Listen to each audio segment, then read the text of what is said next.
I'm going to start with a little piece of advice for you. If you were planning on starting a low-carb diet until after the conversations about bread from heaven end, hang on for one more week, because we've got one more week after today where we're talking about the bread of life discourse from the Gospel of John. Now, I would have found this helpful had the drafters of the lectionary spaced out the readings about the bread of life over the course of the entire year, instead of bunching them all together over the course of 4 or 5 weeks in a row during the middle of summer in year B, right? Because these are important pieces of Scripture, but it can be a little challenging for a preacher to say something new and useful that you didn't hear last week, and it can be probably exhausting for a congregation to hear, oh, what are we going to hear about bread this time? Right? So bear with us. This is not my decision. This was the lectionary drafter's decision, and we preach about the Gospels that we are presented with. That's one of the things that we have as Episcopalians, is the lectionary, and we don't get to pick and choose what readings we're going to hear on a given day. Okay? Now, why do we talk about the bread of life discourse so much? Well, if we're trying to hit home a point, right, it can be a useful technique to repeat that point. Okay? So because we hear about the bread of life several weeks in a row, that tips us off that maybe that's something that we want to pay attention to. Maybe, theologically speaking, that's important to us. And we know that bread of life discourse is shaping our Eucharistic theology as Christians. And so that's a good thing. That's a good thing. But one thing about the Eucharist is that it is only one of the 2 sacraments of the gospel. The other, of course, being baptism. Okay? And these 2 sacraments kind of work hand in hand.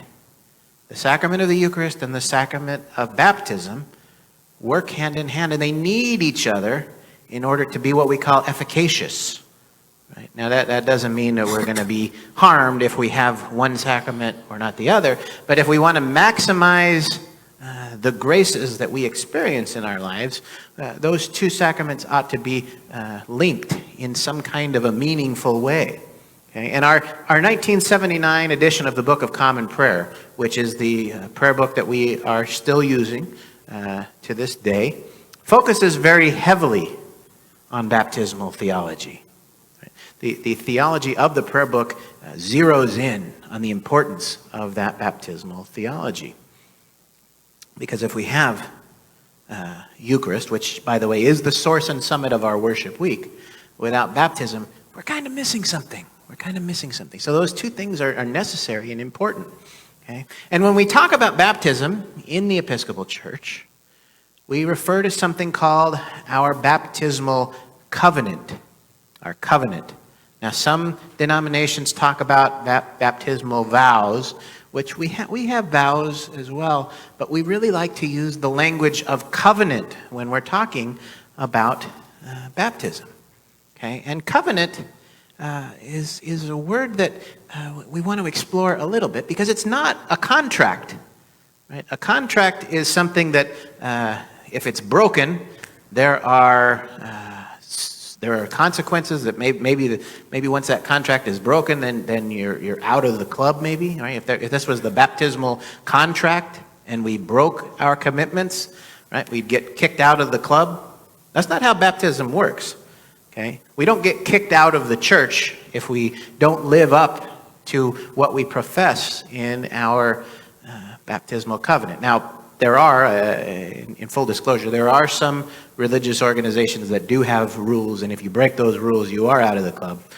Those are not healthy expressions of faith. Those are what we might call religious cults. Okay, there's no, there are expectations that we participate in, and our covenant reminds us of those. But we participate in our covenant because it's the right thing to do, not because we fear retribution or punishment of some kind, right? That's not a healthy piece of spirituality, okay? We keep our baptismal covenant because if we're participating actively in our faith life, then our hearts, hopefully, are changed. And we even have verbiage in our covenant that talks about what we're supposed to do if we violate terms of that covenant. And that is that we commit to when we fall into sin, we will repent and return to the Lord. It doesn't say if, it says when, and that's very intentional, and that's because we are all humans and we are all very flawed, right? We try our best, and sometimes we don't get it right. But when we don't get it right, we're supposed to recognize when we don't get it right, and we're supposed to make good on making things right whenever we can. Okay, that's part of our baptismal covenant. Okay. Now, we have that covenant, that baptismal covenant, that is between us and with one another and with God. And I'll give you an example of what a covenant might be, right? Because we have more covenants than just our baptismal covenant. We probably have some covenants, even if they're unspoken, they probably are unspoken, but we have covenants within our family systems. Okay? Think of something like Christmas dinner. Let's think about Christmas dinner. I bet most of us have some kind of a family custom that we participate in for Christmas dinner, right? Maybe we all know that we are supposed to dress a certain way. Maybe some families want to wear a goofy sweater for their Christmas dinner. Other families might want to dress in formal attire, suits and dresses and things like that, right? Our families kind of dictate how we do that. And our families dictate that dinner is always at 3 p.m. on Christmas Day, right? So whatever the time is, whether it's Christmas Eve, Christmas Day, right? Our families influence those, and we participate in the covenant by being there and dressing the way we're supposed to dress, and by eating the foods that we're supposed to eat, saying the prayers that we're supposed to say, right? Those are kind of covenant-type behaviors, right? That's a visible example of what it means to be in covenant, okay?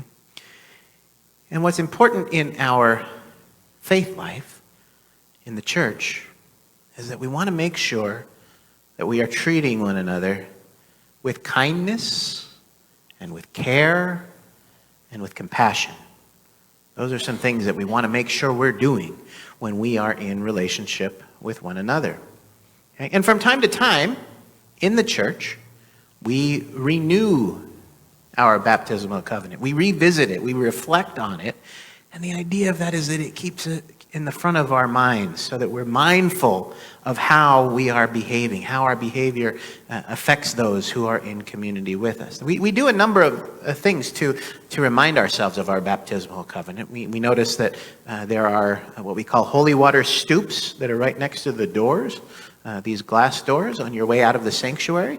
And that is a reminder of our baptismal covenant because they are filled with water. What is the sign of baptism? Water. So when we cross ourselves, if that is a practice that we participate in, we are reminding ourselves that we at one time were baptized and that we are keeping our covenant in the front and center of our focus. That's what that is all about. And we do that sometimes as a community. We profess our baptismal covenant together during the worship service.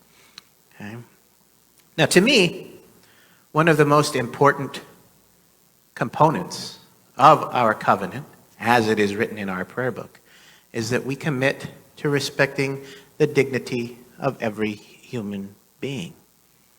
That is very important to our baptismal theology as Episcopalians. Now, as your priest, I have some news for you. Sometimes I hear about things that are going on in our relationships with one another. Okay? And sometimes I need to remind people of the importance of our shared responsibilities within this baptismal covenant. Okay? Now, the specifics of what I'm getting at are not important right now. They're not necessary. And the reason for that is this is a reminder for all of us. Right? It's not directed at any one person. This is something that we all need to remember from time to time. Okay? And mindfulness is important. Right? Because we need to know if we've stepped in it. Right? We need to know if we've made a mistake and maybe reflect on it a little bit. And mindfulness can help us to do some of that self-reflection, to know, what I did or what I said was really probably kind of hurtful to somebody. I noticed when I said something that their body language changed, and I might want to revisit that and maybe apologize to that person, and hopefully also remember that how I didn't like how I made that person feel, and so maybe I won't do that again next time. Does that make sense? We ever have nights where we go home and we can't even sleep? I have this happen where I can't get to sleep at night because I think, oh, that person is probably really upset. Right? That's we don't want to dwell on it, but we want to be reflective. We want to be reflective so that we can do things differently and we can make things right whenever possible. Okay? And an example of what I'm talking about, right, is someone not too terribly long ago made a comment to me that was, well, gee, Father Tim, you sure are putting on some weight. Okay? Well, that wasn't really a helpful thing for me to hear somebody say, was it? Not very helpful. Okay? And so we asked ourselves, why is that not helpful? Okay? And when we are participating in covenant with each other and we're going to say something to somebody, we want to ask ourselves 3 questions. Okay? And we want the answer to be yes to all 3 of them, otherwise we don't say it. Okay? Is it true? Is it kind? Is it necessary? Okay? And if the answer to all 3 of those is not yes, then we're probably better off not saying it. Because first of all, when this happened, that was not true. I had not been putting on weight. Okay? Second of all, it wasn't really kind. It hurt my feelings for somebody to say that, right? It hurt my feelings. And it also wasn't necessary. That there was no reason for him to comment on my body, right? Now, excuse me, my doctor might need to tell me that information, right? Then it's necessary, right? And hopefully my doctor would do it in a kind way. Not all doctors do, by the way. I can share this with you from personal experience. Not all doctors are terribly kind when discussing things like that, okay? Even if they are true, right? But it would be, in that case of a health provider, true. Yeah, maybe I did put on 10 pounds over the course of the year. And mentioning it in a kind way and in a necessary way. Well, I'd like you to eat more vegetables and less meat. Okay, well, that's probably good advice for all of us. So that's kind, true, and necessary. But otherwise, probably not, okay? Now, are there instances where I might want to comment on somebody's appearance change? I suppose there could be. What if I notice somebody eating lobster and that person's face is kind of expanding and turning red and their neck is swelling? Okay, in that case, I might intervene and say, your appearance is changing a little bit. Are you by chance allergic to shellfish? Okay. Now that is true because maybe they don't feel it, but I can see it, right? And it's necessary because maybe I don't want that person to go into anaphylactic shock from eating shellfish. Okay. And it's kind because it's out of concern. Now, it wouldn't be those 3 things if I just noticed somebody eating lobster and in my opinion that person was eating maybe a little too much. Not really my business, right? Not really my business to say, maybe you better cut back on the lobster, huh? Right? So that kind of gives you an illustration of what I'm talking about, okay? Now, when we do this self-reflection, we can correct our ways. Right? Our baptismal covenant gives us a path for that. And that might include paying attention next time. If I notice I've said something hurtful to somebody, I can pay attention next time and try to avoid doing that. And if I can reflect on a time that I did say something that was hurtful to somebody, well, then you know what? I can probably apologize to that person. I can probably go out of my way to apologize to that person and have a conversation with that person and say, you know what, I'm sorry. I recognize that what I did or said was hurtful, and I'm really sorry. Okay, we have that opportunity. That's all built in to that covenant. Yeah. And sometimes in relationship, we hurt one another. That's just a fact of life. For those who are married, we all know this. We all know that there's a person in our lives who we love more than anybody else. And we also know, if we're being honest, that we probably have hurt that person that we love more than anybody else. We've probably hurt that person more than we've hurt anybody else. And they probably hurt us more than anybody else has ever hurt us. Right? That's part of relationship, is knowing that we hurt each other. But we reconcile. Right? We reconcile. We make things right when we recognize that we've gone down the wrong path. It isn't always easy being in relationship. And it isn't always easy owning up to our mistakes and saying, I need to apologize. Right? But it's important. It's important. So that being said, I want us all now to stand as we are able. And as a community, we are going to continue our service by renewing our baptismal covenant together. Let's